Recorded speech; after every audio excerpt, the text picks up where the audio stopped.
Unfortunately, it's just my face. Only my face you will be able to see. Fortunately or unfortunately, but then you can hear the audio from Wale as well, which I think is really important. So we are on day 3.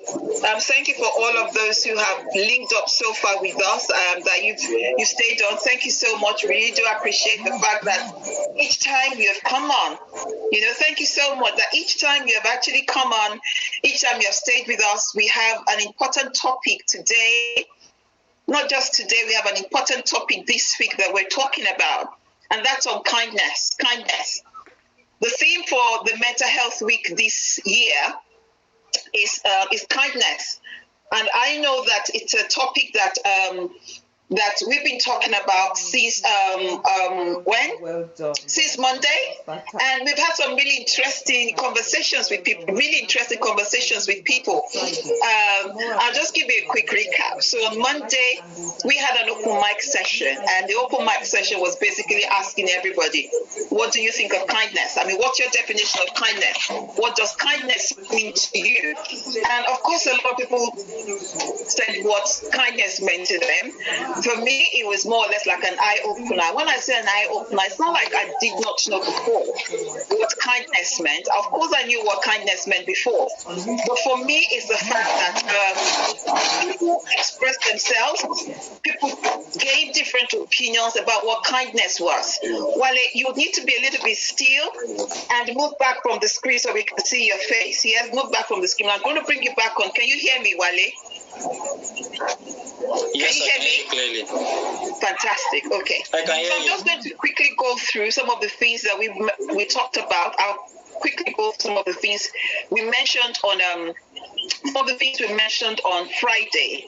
Sorry, Monday. Why am I saying Friday? I'm so eager for this weekend to end, too eager. So I'd just like to go through some of the comments that people gave, which I think was good. Is the fact that Mental Health Awareness Week opens all our sight into those conversations we probably would not really have. It opens our eyes to it. So I just like to read through. I like to do recap. Don't mind me. I'm a teacher by calling, and so you see me go back and forth. Things I like to do recap. What did you do the previous time? Dash.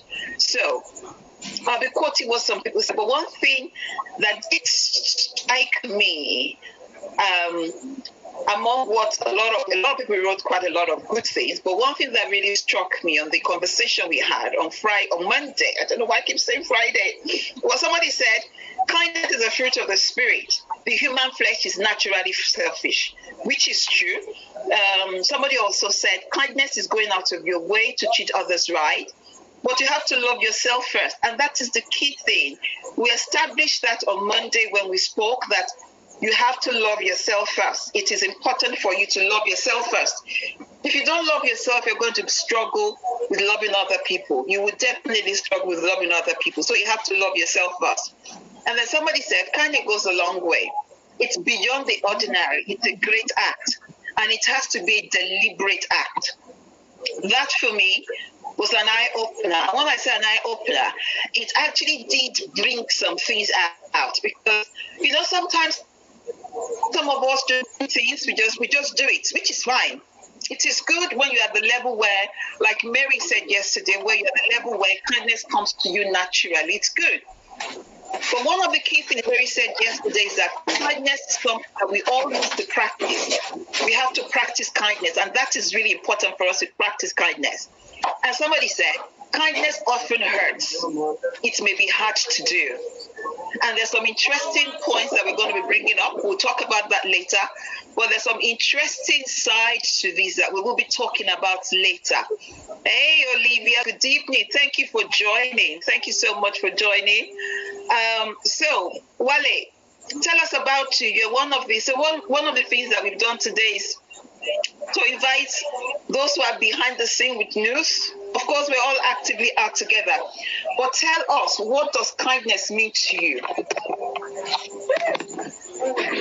Okay, good day, everybody. Can you hear me? We can hear you. So if you just tell us, what does kindness mean to you? Okay, to me, kindness is simply a single ability to unlock our shared humanity. That is just the summary of what I call kindness. A single ability to unlock our shared humanity. Yeah. What is humanity? I need us to unpack that, because what you've just said now has quite a lot behind it. What is humanity? Because some people don't understand what humanity. What do you mean by humanity?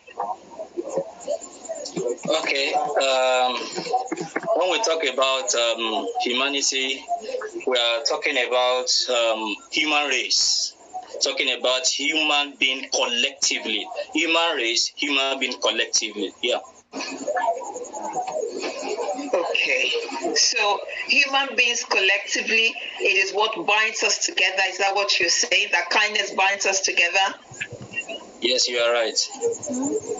Okay, if kindness binds us together, I'm putting you on the spot here, but I just need you to unpack it, because, it's a word that a lot of us use, and we use it so easily. Yes, be kind to me. You're not kind to me, I'm kind to you. You don't understand me, I understand you. There's so many things behind that. So can you just kindly unpack that a little bit? Does kindness actually bind us together? Okay, let me quickly tell a story, probably to answer that. Okay, let's hear the story. For those who are watching, can you please share or invite people to join us, please? For those who are watching, share and invite people to join us. And if you want to join us on the screen as well, don't forget yesterday we had an open mic session at the end, and we had two interesting people that joined us. They were fantastic. It was so great to hear from Mary, and also great to hear from Joyce Obaseki. And I'm bringing Joyce in tomorrow. I'm going to be speaking with Joyce tomorrow, and she just has to tell us our understanding of what kindness is. Go ahead, Wale, tell us your story. Okay, last week, I was waiting in a bus stop here in Lagos, Nigeria, and where the Lagos State government told us about a need for us to socially distance ourselves from whatever we do. So while I was in the queue outside the supermarket, inside the rain, there was a downfall, not that heavy. One of the staff noticed in the front of the supermarket, that we were getting wet. He observed we were not being comfortable, and he did something. He found a pile of umbrellas, carefully disinfected the handles, and passed them out with a smile. So to my surprise, my hair started, well up. At a time when I felt alone, I suddenly felt connected. So imagine, yeah. Yes. Okay. Oh, that's fantastic. That story is actually similar to a story that I told on Monday. Very, very similar to the story of a gentleman who said he was outside the supermarket as well. It was raining, and somebody gave him the brolly, disinfected the brolly, and gave him the brolly. So it does happen that sometimes two things happen at the same time to all of us. That's interesting to hear that. That's a great act of kindness. So the question is this, if I may want to ask, when was the last time you experienced kindness, or when was the last time you probably showed some form of kindness to people around you, even when it could actually come back to you as a pain, because I could see the supermarket person coming all the way from inside, coming outside, and they actually gave us all the umbrellas. So going back, there are a lot of things that could be happening to you. So the question is, when last did we all show kindness to people around us? Yeah. Okay, are you asking me that question, or you're asking the viewers? No. You're asking those who are watching us. The viewers, yes. Okay, so those who are watching us, that's a big question that Wally has asked. When was the last time you deliberately showed an act of kindness to people? And that is important. For those who are watching on Instagram, I'm actually using two screens at the moment. So we're talking, I hope you can hear Wale's talk in the background. So we're talking about kindness. What does kindness mean to different people? And Wale just told us his story of what happened to him on Monday. Yes, I hope you can hear that. Okay, so it's a good question. When was the last time you showed kindness, and when was the last time you received kindness? And I think that's really important for us to think about. When was the last time you showed kindness. And when was the last time? I remember, for me, I shared this on Monday, one instance that stuck very, very well to my memory. And that is when I received kindness some years back. I would never forget. And this is and I like to recount that each time. I like to recount it. There's a fact that, the typical London life here is that, you fall down, they'll tell you, are you okay? You're bleeding, they see blood, they'll tell you, are you okay? And people will walk past you. But for me, it was the fact that I tripped on the stairs and I fell. A lot of people walked past, but one person stopped, helped me up, and actually asked me, are you okay? Stayed with me, walked me to the train. For me, there was just that, like you rightly said, it is what connects us to other people.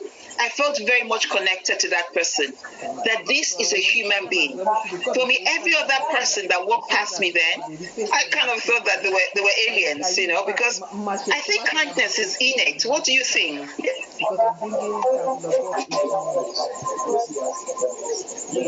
Wale, I asked you the question. I think kindness is innate. What do you think? I'm disconnected. Come again, ma. Okay, I said because you are joining or you're typing other things. You need to watch me. Kindness is innate, isn't it? What do you think? Kindness is what? It's innate.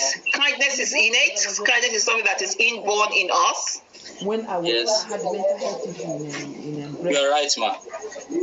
Okay, why do you think I'm right? Like I said initially, I made mention of kindness as a singular ability to unlock our shared humanity. The truth is, there's no way you can be fulfilled without you telling yourself that, I was able to solve a problem today, or I was able to do something special to somebody today, until we're able to probably talk to ourselves and say, I was able to solve a problem today. The truth is, the joy in us is not full. Yeah. Okay, there's a question that I have because I know that you work with people who have, you're a social worker, aren't you? You didn't even introduce yourself properly when we started. So you're a social worker and you work in an organization just tell us about you. I don't want to introduce you. Tell us about you. Okay, my full name is Lade Sunday Paul. Since 2010, I've been a social worker. I've worked with organizations that work on a case related to mental health. And one of the organizations here in Nigeria is Mental Health Foundation, and done a couple of things with them. Currently, I work with a clinic or a psychiatrist hospital called Tranquil and Well, located in Lekki, in the heart of Lagos here in Nigeria. So basically what I do so many things, but in terms of being a social worker, what we do is probably to talk to the bereaved in any case, either accident, either family, either caregiver, blah, blah, blah. So we outside, because what we discover is that when you tell people to see psychiatrists or psychologists, the question they ask you is, am I mad? Are you telling me I could listen? So on the other hand, what we do is they refer some of such people to us to talk. So they tell them, see a social worker, just talk to them, pour out your mind. Then when we talk to them, when we discover that it's beyond us, probably they need home, or probably they need to talk to a psychiatrist, so we refer. So that is what I do. Okay, so I'm going to ask you this interesting question that somebody mentioned yesterday, and I said we're going to continue on that today. And that is, we've talked about the fact that kindness links with our mental health, with our mental well-being. Do you want to explain that a little bit to us? Is kindness linked to our mental well-being for you as a social worker who work with people who have mental health issues? How do you think they have reacted when there's been no support? How do you think they have fared when there has been unkindness meted out to them? Okay, there is no way you show kindness that you wouldn't have touched someone's that you wouldn't have touched someone emotionally. When you show kindness, true kindness, not a form of kindness where you are expecting something back, but there are times when you help someone probably because you know that you get something back. But when you express a form of true kindness, definitely you would have touched someone emotionally. I'm sorry, I'm going to tell another story. Something happened to a friend of mine. In Lagos, the kind of bus we have, when rain falls, there are tendencies that rain could probably even be beating you inside the bus. So there was this lady beside the door, and there was this another guy beside her inside. So when the rain started falling, the guy told the lady, please, so you come inside, let me go stay beside the door. And the lady was like, wow. And when they came down from the bus, they exchanged numbers, and from there today they are married. So kindness, there's no way you show kindness that you probably would not touch someone emotionally. So that's all I could say about that. That's true. There's no way you show kindness that you would not touch someone. And you know what? Apart from touching other people, you actually touch yourself as well. So for those who are watching, can I ask to you, when was the last time you received an act of kindness, and when was the last time you showed kindness? We talk about it, but sometimes we are not very deliberate about it, which is important. It's about being deliberate about it as well. That is really important for us to be deliberate about it. So something that I would actually like us to really, really think about. So Wale, on a last note now, this is Mental Health Awareness Week. We're talking kindness. We're saying be kind. Good stuff. Well done. What's the word you like to say to those who are watching? There's something I would like us to do. Okay, go ahead. It's called 4-7-8 breathing technique. So if you are watching me online, or probably you are doing this as a rebroadcast, I want you to do this. When we talk about 4-7-8 breathing technique, number one, it means that in 4 seconds you breathe in. 4 seconds. So I'm going to say it then, but we're going to practicalize it. So in 4 seconds you breathe in or inhale through your nose, and you hold it for 4 seconds. Then after the count of 8 seconds, you release through your mouth. You exhale through your mouth. So I don't know if you are ready. So in 4 seconds, I'm going to count here 1, 2, 3, 4. Once I count 1, 2, 3, 4, you inhale for 4 seconds. So I will be counting 1, 2, 3, 4. So can we go 1, 2, 3, 4? Inhale for 4 seconds. Hold it for 4 seconds. 4, 5, 6, 7, 8. Then you exhale through your mouth. So I encourage you that you do this every day. For 4 seconds, you breathe in, you hold it for 4 seconds, and then you exhale after the count of 8 seconds. Doing this is going to relax your muscle, is going to help you a lot. So that's what I call being kind to yourself. So I know a lot of people are talking about kind to people, give people this, do this to people, but how do you probably show kindness to yourself? This is one of the techniques I actually practice every day. So you inhale for 4 seconds, you hold it for 8 seconds, and after 8 seconds, you release it through your mouth. Yeah, that's all. Fantastic. Thank you so much, Wale. Thank you so much for joining. Thank you. Take good care, and don't forget, be kind to you. And thank you for that little pointer. Because you cannot give what you do not have. You have to be kind to you for you to be able to be kind to other people. Thank you. And I'm going to bring on board now another member of the News. Yay! She's going to tell you about herself as I bring her on. And there we go. Those are the people that work with me. We're all in this together, talking about mental well-being, raising awareness in the community about mental well-being. So I'll give it over to you to introduce you. introduce you to us. Okay. So my name is Nikky Thomas. I am a social worker by profession in the mental health sector.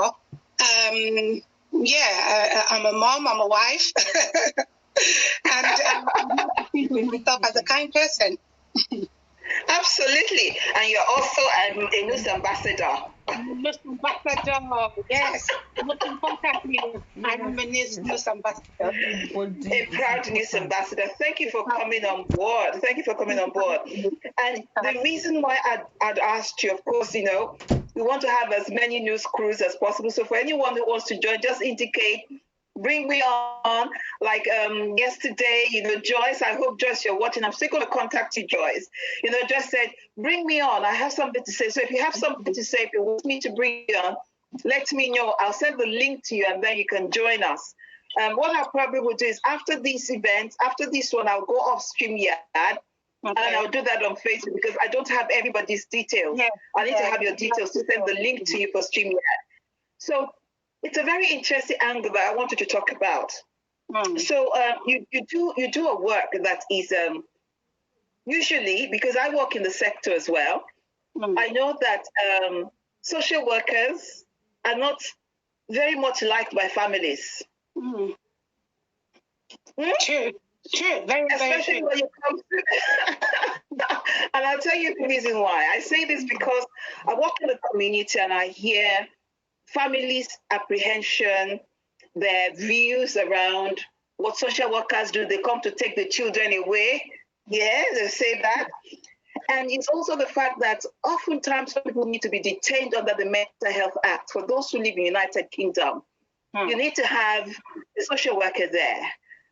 You also need, and that's I'm going to come to your recent qualification for you to be becoming an AMP as well. You tell us about that. But there's one key thing that I'd like us to link today with kindness and mental health. Do you see a correlation between kindness and mental health? 100%.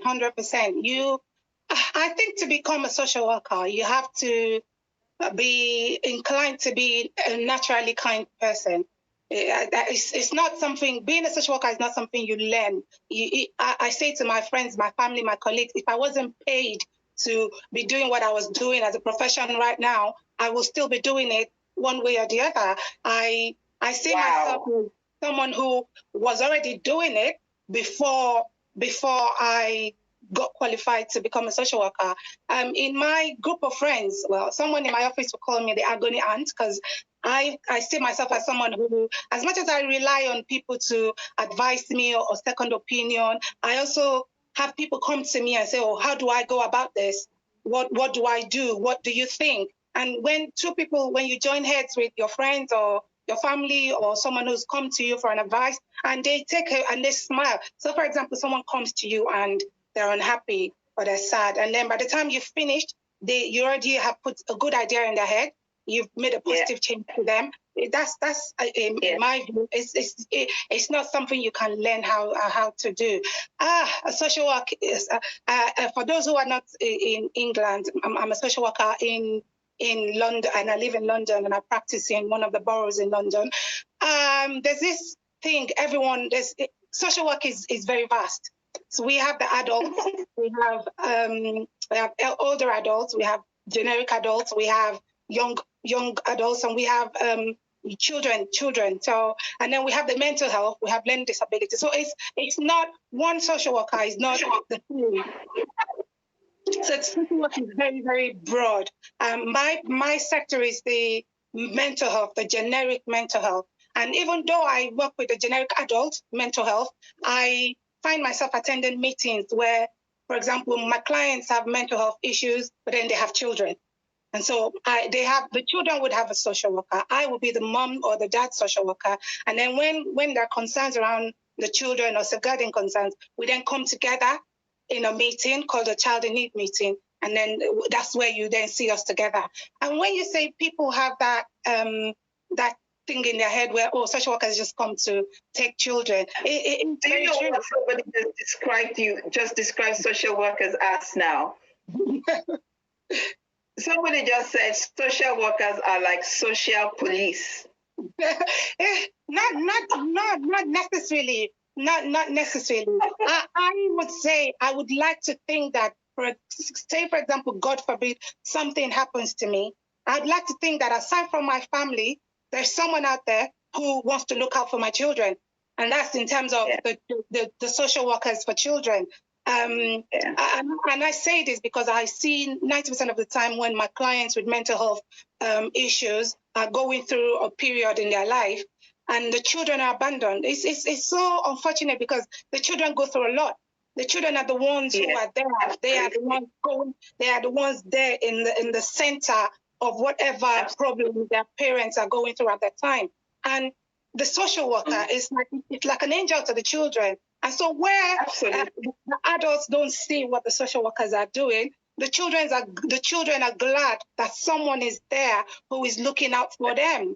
And nobody wants to take anyone's children away. Nobody just wants to come and knock on your door and whip your child away. In fact, there's even no funding for taking children anywhere. Anyway, they want to see the children are being looked after. They want to keep them as much as possible in the family, or they look for an appropriate adult or a family member. Yes, because I have witnessed it where I have a teenager was going through a phase in their home. And the family and the parents are like, you know what, we don't want her anymore. Take her away. And the social worker was like, no, we're not taking her away. And they tried everything. They tried mediation. They tried family intervention. They tried counseling. They did everything not to take the child away. As opposed to everyone thinks, slap your child or do something and that's it. They've come to whisk the child away. So it's not the same for everyone. It's not a one box fits all for everybody when it comes to social work. Absolutely. Thank you for explaining that. But I will tell you that the impression and the feedback in the community around social workers is like, oh my God, they're social police. They have come. They've come to, either to section people or either to take the child away or to, it's a very negative. But thank you for explaining. Somebody has described and said that, social workers are like social police. Yes. There's nothing wrong with being a police. That's the truth. Exactly. You are there to defend people's rights, to protect people's rights, and also to signpost them, and you're there as a protector. You're there as a social protector. So there's nothing wrong with that. So people need to relax when they hear social workers and not get. And when it comes to mental health, the job of the social worker is to make sure that everything in your life, in terms of your social well-being, is being looked after. So it's as a mental health social worker, my job is not there to whisk you into hospital. As a social worker, I can't even, just as a social worker, I can't take you into hospital. I can't. I can only make recommendations for an assessment to be done for you to be taken into hospital. I cannot personally just whisk you away. And before it gets to the stage where we're thinking about hospital, we would have exhausted ourselves in the community. We would have tried everything available to make sure that you can function in your own home before we decide to take you away. How kindness is linked. How kindness is linked in your work. I like what you said earlier, that even if you were not doing this job, it's something you will do anyway. So what drives you? What drives you? What drives me? I think because of my personal experience, number one, is what made me want to go into the world of social work. What I see around me, what's happening around me. And because naturally I'm that type of person who I can't bear to see someone going through a phase without wanting to help, wanting to support in my own little way. Kindness, it goes a very, very long way. Kindness is skin deep when it comes to people, and I'm going to speak for people with mental health issues. Because of the pandemic, as a social worker, we haven't been doing face-to-face for a while since the lockdown. What we've been doing is telephone consultations with people. And the other day I spoke to, we're not just dealing with our own clients, we're dealing with everyone. So normally we would have caseloads. So I've got my own people that I'm looking after. But because of the pandemic, we're just generically just calling people within the team and people who are outpatients, people who are care coordinated. And I spoke to a lady who I've never seen before. I have never spoken to her before. She's not on my caseload, but she's known to the team. And initially when I called her, she was very abrupt with me, almost borderline rude to me, like, yeah, I've got a headache. Yeah, how can I help you? Thank you for asking. And it was thank you for asking, not thank you, but like, well, what are you looking for? Why are you being nosy? And I started this conversation. One thing I do is, however any of my clients present, I don't take it personal. And that's my first act of kindness. It's not about me. It's about them. And somebody please write that. Can somebody please write that up about the work that we do, especially those who are in the profession of caring. That it's important not to take it personal, especially when you work with people who have mental health issues. We're also going to mention, because yes, we're talking about working, and that means that at least you're paid to do it. What about those who are caring for those who have mental health? We're going to talk about that later. Well, carry on, please, Nikky. Nice to hear you. So it's I don't take it personal. There is a borderline of being. Some people it's behavior. Some people is a psychotic episode. Some people is who they are. Some people it's the mental illness in them that you're seeing, not them as a person. And so we had a very lengthy conversation. And to the layman, it was a meaningless conversation. To the layman, because she was just going on and on. But I listened. I listened.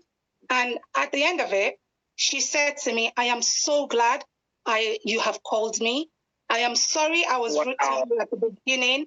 My headache is gone. I actually did have a headache, but my headache is gone. And no one has actually taken time to listen to me for this long. And she was very thankful.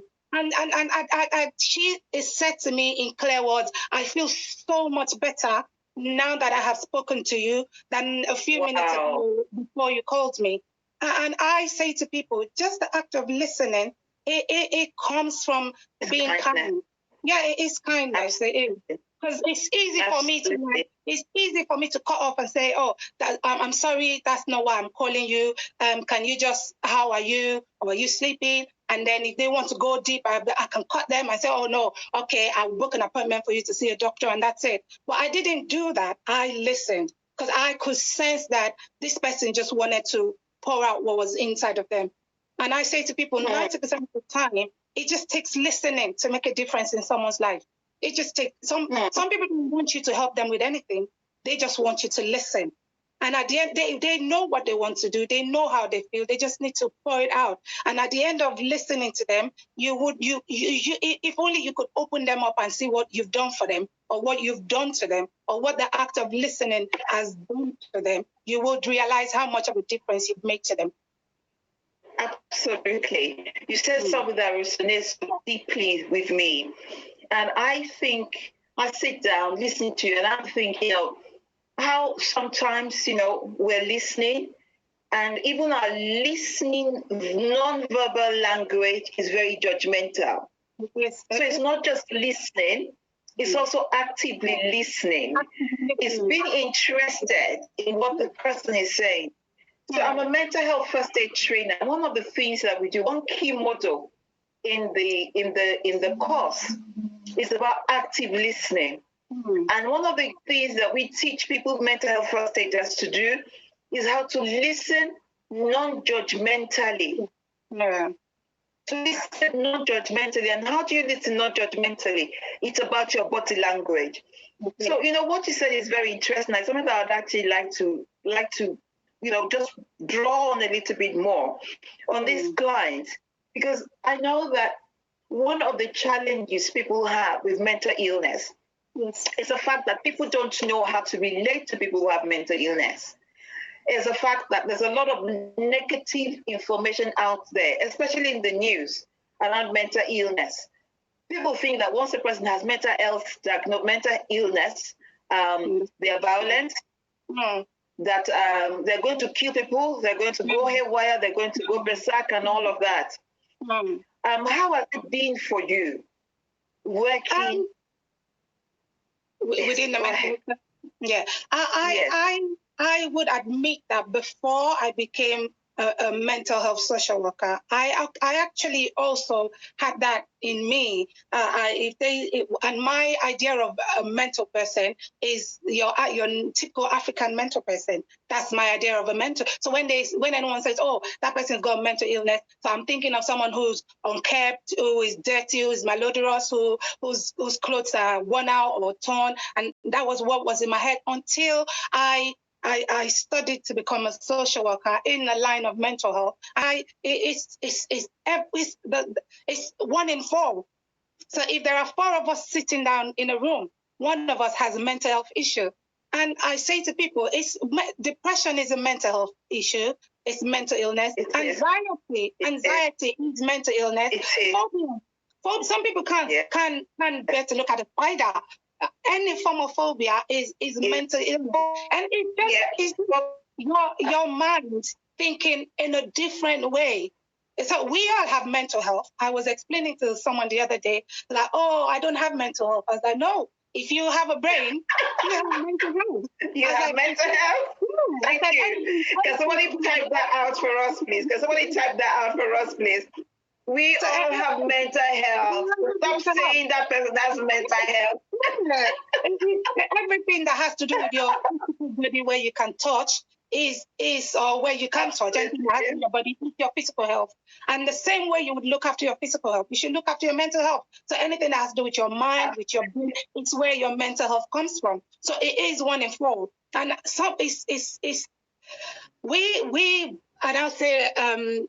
hard for people to accept that they might be going through a mental phase, or they might be experiencing mental issues, or they might be. You know what I like to use the word? You know the word I like to use around that? I say mental health bleep. You know, it's a lot more softer. People go through bleep. And the reason why I use the word bleep is because I see life as also all on a journey.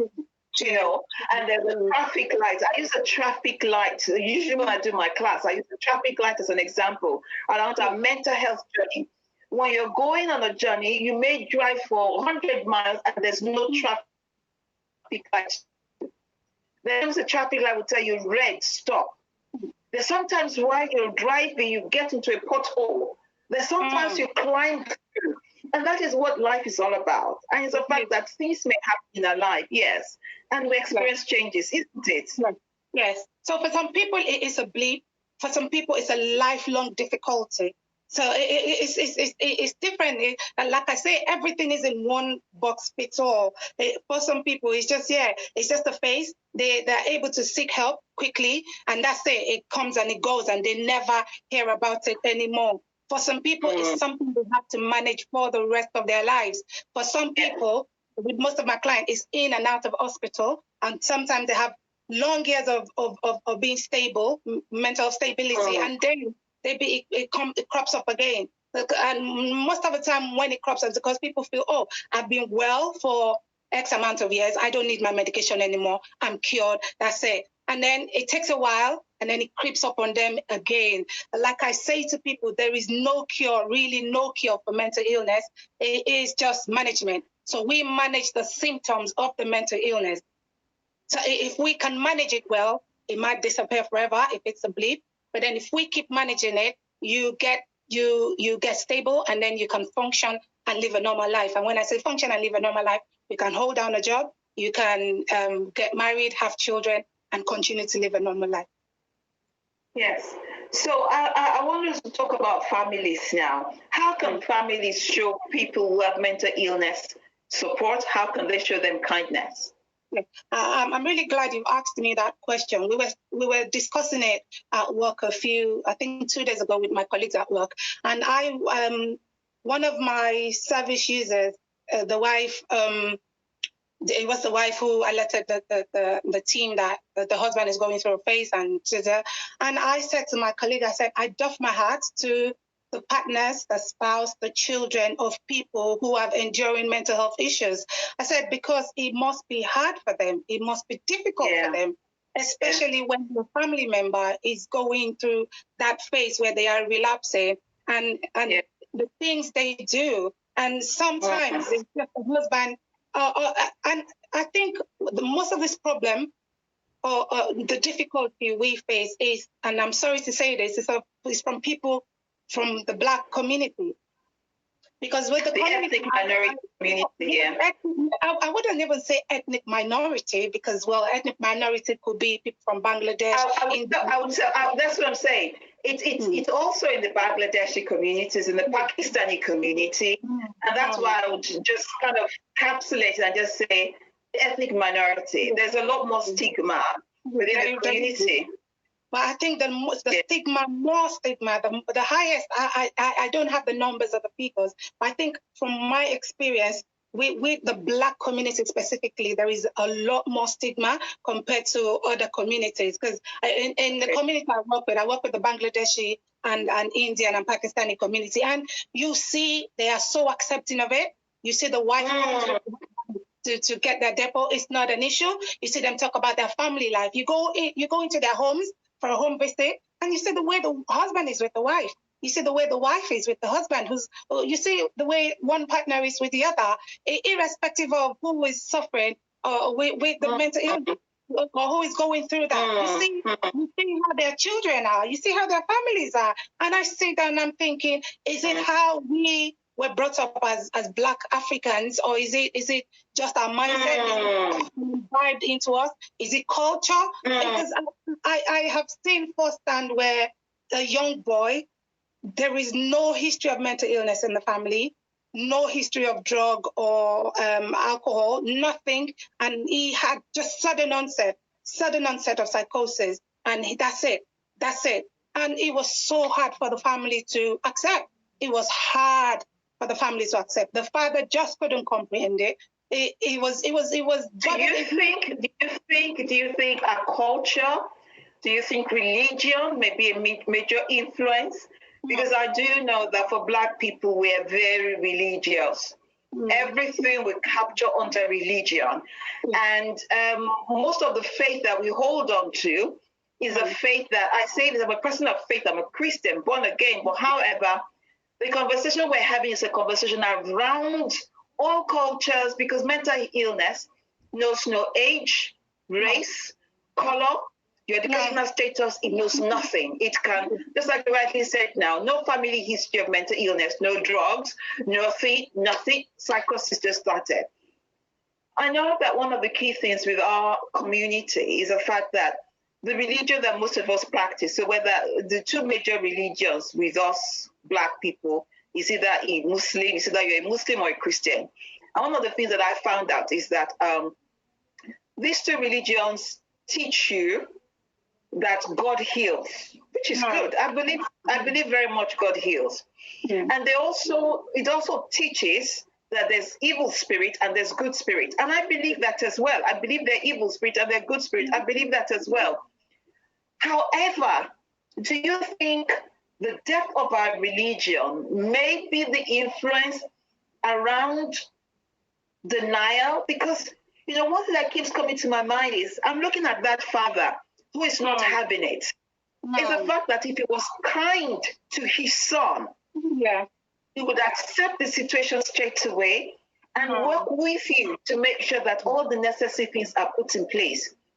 For me, I see that act as an unkind act. When we're in denial. I don't think it is an intentional act of being unkind. I don't think they mean to be intentional about it. I don't think it's. I think it's sometimes we tend to think it's spiritual. We tend to think, and then I've heard people say, even if it's spiritual, this person is just being lazy. It's just being lazy, and it's so hard for me to get them to understand that. Number one, when you're on certain medication, you just can't help it. Some medication just makes you want to eat. Let me stop you there, Nikky. Let me stop you there. You said you don't think they're being intentionally unkind. One of the key definitions for me about kindness is the ability for you to empathize. On Monday, I know that I'd stretched and talked about the difference between sympathy and empathy. It's not sympathizing, but empathize. Now, what does empathy mean? Empathy means putting yourself in the position that person is. Thinking, this boy wakes up in the morning, or he sleeps all day. why is he sleeping all day? For me, empathy, you would want to get into his world and find out, son, what's going on? What is happening? But for me, it's easy. For it's me, easier said than done. No, that's what I'm not. Nikki, I'm trying to break down because we need to understand this so that for us in our community would understand what an act of kindness is and would not cover it up under religion or make it look like something else. It is unkindness when you cannot empathize with people. That is the way I look at it. It is being unkind when you don't try to find out an information about something you don't understand that you see affecting other people. So I share my personal story that I've had a mental health blip before. And when that happened, what happened was that a lot of people did not understand. And I don't think they cared to understand because they just felt that, oh, it's just her. She's just being her. And that's what usually happens in our community. Empathy would want to make you find out and understand why is this person struggling. So we need to call a spade a spade. For me, it is unkindness when your son has developed something, there's a confirmed diagnosis, and you're thinking he's been lazy. And we're here today talking about kindness. What is kindness and what is not kindness? And it's fantastic that you've mentioned this story so that we as a community, because kindness is linked to our mental well-being. That boy, for all you know, would recover quicker if his parents or if his community showed him a lot more genuine care and consistent care. I think from our community, we're just not naturally empathetic people. That's what, from my experience, I've seen. Let me redefine that. I'm glad you said that. Let me redefine that. We're just not naturally kind people. Yeah, let's maybe. Be real. Yeah, let's be real. That's true, because we're more worried about what people would say. We're more worried about we're more worried about people would think I'm a parent or a mad boy, or we're more worried about the social life that don't matter. About the label. We're more worried about the label. Yeah, but that's what we're more. Yes, that's what we're more worried about. We're not.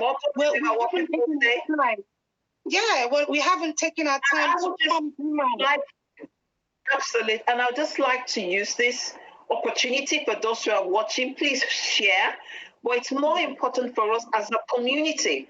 And the reason why I picked on this point that you've mentioned, Nikki, is because when you look at the footfalls of those who come into the mental health services, there's this disproportionate number of Black people, of Africans in the mental health sector, especially those who are at the high end of mental illness. So we all know that well, not everybody, mental health is a spectrum. So there's the low spectrum, there is the middle, and the high. There is an overrepresentation of Black people in the high spectrum, in the high end. And who knows? Maybe it is our lack of empathy in our community. Because what could have happened is, if that had been picked up at an earlier stage and there was early intervention, this boy or this person could actually recover and be okay. We're quick to judge. We're quick to judge. We're very quick to say, snap out of it. You don't need to go to a doctor for that. Snap out of it. We're very quick to be like that. And that's where I think the problem is. So when people should have sought help, they then sit down and go to churches instead, and they go to mosque instead, and then they go herbal instead. Things where it might just be as simple as just talk therapy. Let's understand. They will think that it is our mother's family or our father's family that is doing her. For those who don't understand, I just walk in Greek.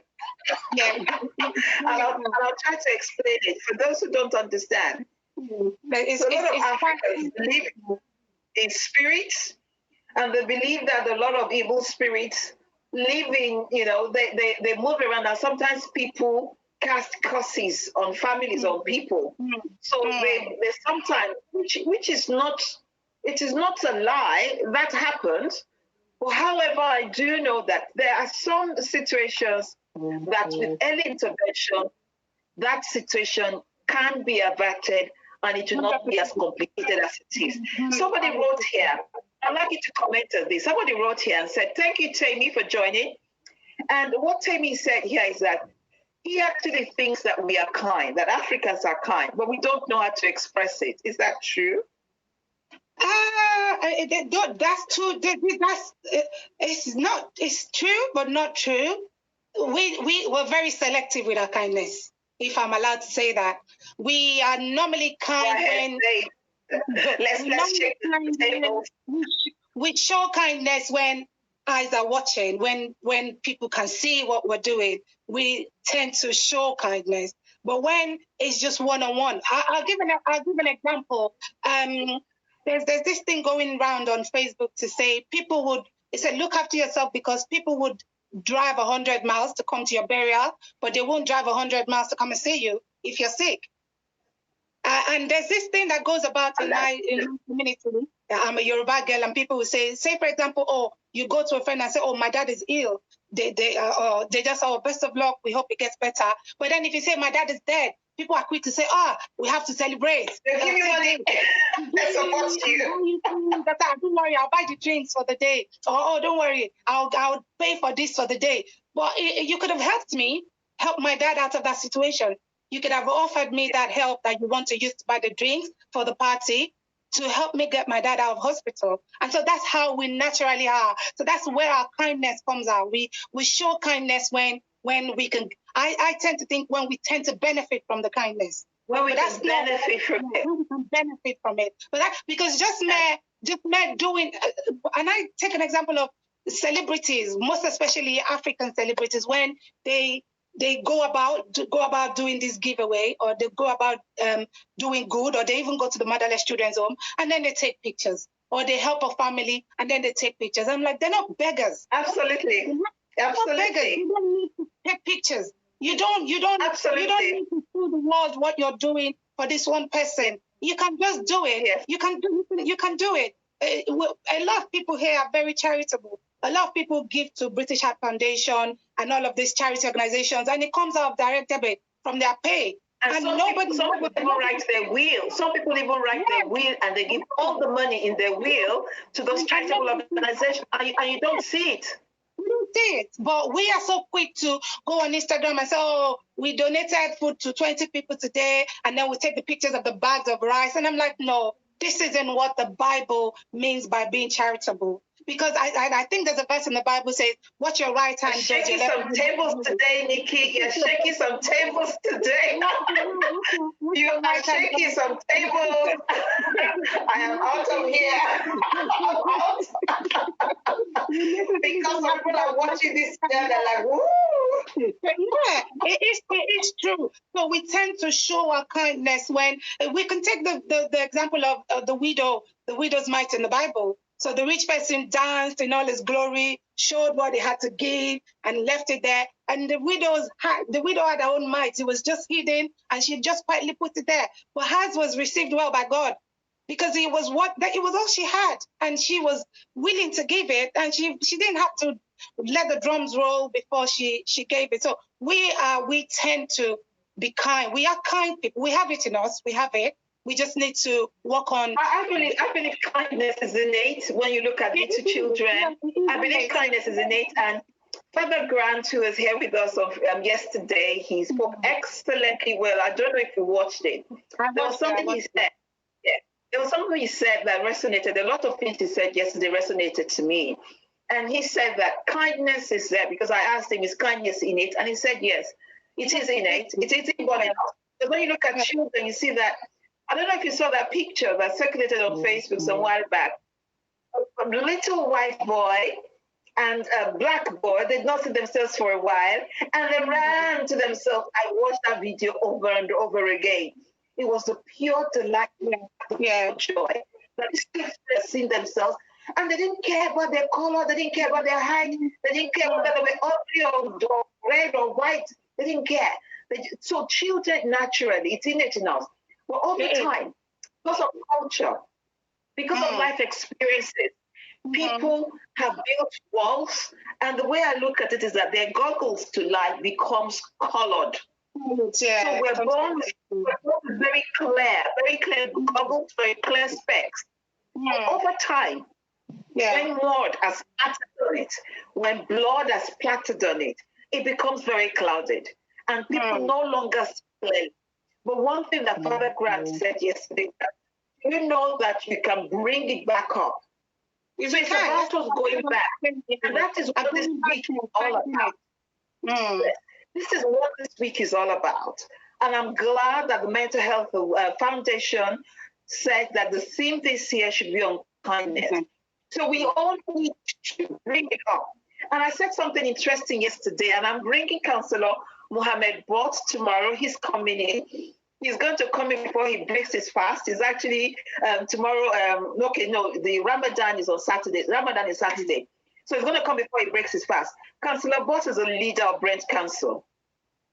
And he is somebody who I would tell you a lot about him tomorrow and my observation about him.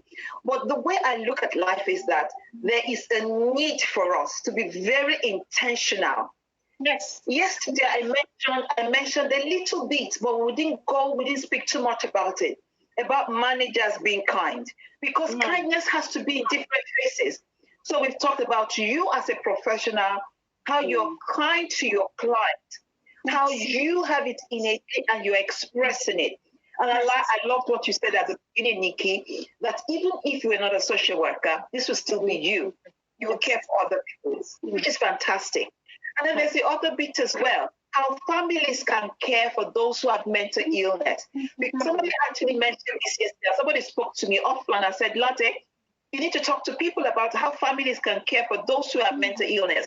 Because oftentimes, you're very right, especially in the African community. So when people are around, and this is not just about those who have mental illness, it's also those who have physical disability. Let's lay it there on the table. It's a fact that you see somebody who doesn't look like you, maybe physically disabled, and will suddenly just become unkind. Auntie Grace, I'm going to bring you on tomorrow as well, because Auntie Grace Alexander, she is a fantastic advocate for disabled people. She has a disabled son. And oftentimes what we find out is that when we have people who don't look like us, who you think, well, they don't have eyes, they can't see you. So we can be unkind. When you look at people and you think, oh, look at the way this person's leg is. Look at the way her teeth is. I suffered abuse when I was young because of my dentition. I'm happy to talk about this. People were very unkind to me, and it affected my self-esteem. Last year, the theme for the Mental Health Awareness Week last year was on body issue, was how our body image affects our mental image of who we are. A lot of the people who have anorexia, a lot of those who have eating disorder, a lot of those who have social phobia, they have been driven by people who have been very unkind to them. Very true. It's the fact that somebody, and right when they were in primary school, children can be very vicious. As kind as I say, children, it's innate. But when they cross over into that secondary school stage, from like when they get to year 4 upward, you start to see the viciousness in them. You need to sit on the bus and watch and listen to the conversation from young people and how they talk about themselves. They can be very, very, very vicious. And I sit down and I think, why are we so unkind? Because somebody's leg does not look like your leg. Because somebody's color does not look like your color. And that is where racism comes in as well. So because somebody does not speak or doesn't have the same accent that you speak with, and immediately you can start to think, oh, she's dumb because she's not speaking with your kind of accent, because somebody's not from the same tribe as you, because you're speaking to an Igbo person. Somebody invited me to join a Facebook group, and I was shocked when I saw the content of what they do there. They call it Igbo rants. What they do is a collection of people, a collection of tribal people who all they do is to curse other tribes that do not belong to them. And over 8,000 of them, that is what they do. And these same people will be out telling you that they are kind, when the theme that has gathered it together is all about kindness. So we do need to take this conversation not just about mental health, it's about breaking it down into those little bits and pieces of our lives. How can we be unkind? What are the things that, there's something called unconscious bias. For those who, and there's something I would like to say today, and can somebody please type it out for me? Unconscious kindness. So you said something earlier about the parents who probably did not know they were being unkind. I would label that unconscious unkindness. I would label that unconscious unkindness. So they did not know that they did not know that they were being unkind. So I know we've spoken a lot today, and I must say thank you so much for joining. Thank you so much for joining. And you said quite a lot. Yes, somebody just mentioned now, seeking acceptance from bullies, yes. So we have people who have body anxiety. It's one of the things we're going to be talking about tomorrow. So we'll talk about the effect of unkindness tomorrow. So for those who have joined us, we're back. I might bring you back tomorrow, Nikki, because you brought some really nice things. Very likely. Thank you, Olivia, for putting that up. Unconscious unkindness, just like unconscious bias. Some of us are consciously unkind. So we think we're kind. So the father who is not recognizing or empathizing with his son, who sleeps all day because the side effect of the medication, the antipsychotic boy is taking, is that it makes him tired. He's been unconsciously unkind. And what I just say to families with people who have mental illnesses, and I'm going to particularly address people from the Black African communities. It's hard, but just try and reverse the table every once in a while. Just reverse it. Just think, if it was me, how would I want my family to address me, or how would I want my family to treat? It's hard, but if you can do that, you will have the ability. You will learn how to treat your family member who is going through that phase in their life. All you just need to do is reverse the table. God forbid, if it was you who was going through the same experience, how would you want your wife, your husband, your children, your parent to treat you? And by so doing, you're going to automatically learn how to treat those people or address that family member. Absolutely. Thank you so much, Nikki. You spoke so much. We were live on Instagram as well, and Instagram just cut us off. Instagram cuts you off after 1 hour. That's how come I know that we've been on for over an hour. But very likely I'll bring you back because you brought some really interesting angle to this. And that's one that I would like us to talk about tomorrow. We'll be mentioning that tomorrow. What's the impact? So we've talked about the impact of kindness on mental health, that it can actually help in a person's recovery. But what about the impact of unkindness to people? And this is really, really, really deep. So we'll be talking about that tomorrow. It's really deep. We'll be talking about that tomorrow. Thank you so much, Nikki, for joining. Thank you. And you're a great ambassador. Can I say thank you to Wale too for joining earlier? So for the rest of the Nous crew, let's all come in on Monday. On Friday, we're bringing everybody in on Friday, and we'll be talking. All of us is going to be an open house on Friday. We'll be talking together. Thank you so much for being with me today. It's been a very long day. From 6 to 7, I was on with Mary Ajoke on Instagram talking about kindness, mental health awareness, and quite a lot of other issues. Well, thank you so much for joining. Please share.